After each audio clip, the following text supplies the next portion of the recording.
what was noticed was that data was exfiltrated or taken out of the business, if you like, in larger quantities than we'd normally see, and that tripped some alerts.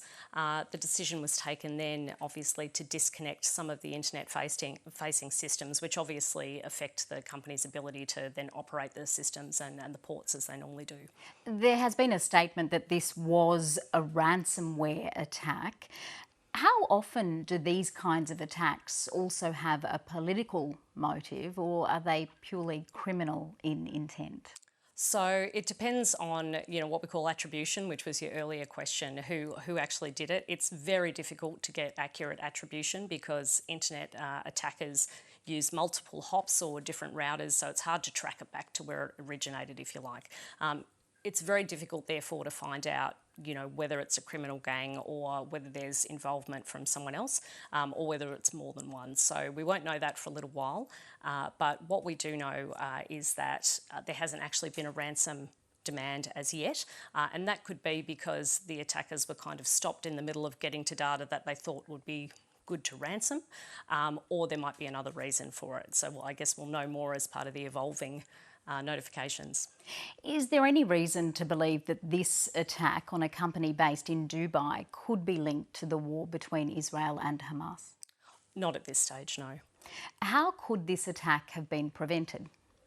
So cyber resilience is obviously a big process, and it does involve, as we talked about earlier, people, processes and technology. So making sure that everybody in the business understands, not to click on links, what ransomware looks like, making sure your technology is there, and making sure you're regularly exercising those things, that the board understand what they need to do in the event of an attack and what they need to fund to make sure that you're as resilient as possible. We've actually done some studies at Accenture around cyber resilient business. Some of those stats are from Australia, and really it's a bit alarming how few Australian CEOs feel really comfortable managing a cyber incident, or that their business won't be subject to a problem that they can manage. Do you believe Australia and Australian critical infrastructure is more or less vulnerable to cyber attacks than other similar countries? So I think one of the things that we're really starting to see the government doubling down on now, which is fantastic, is regulation of infrastructure.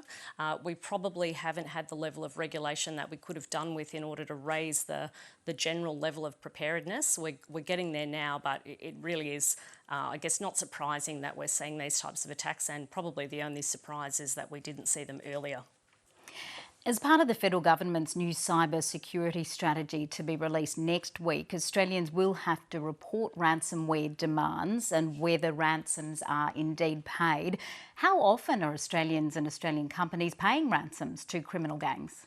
So look, I don't have any accurate data at the moment, but certainly the process simply used to be paying it. And some time ago at another firm that I was at, we did do a study and found that only about 30% of companies actually got their data back or had the problem unlocked. So they were paying this money out and really getting nowhere. So it is a problem that's ramping up more and more. And knowing at least that the ransom demand has been made and paid helps the whole country be more resilient, because we can share that information, whether we share it broadly or just internally, but it helps other people, then other businesses, be aware that that could be coming. Well, to that point, do you think Australians and perhaps even the federal government will be surprised by the number of ransomware attacks taking place once disclosure becomes mandatory?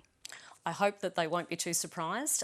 Certainly, we're measuring numbers, and I think one of the stats I saw today was this year it's up 45% on last year, and I guess that's the ones that we know about.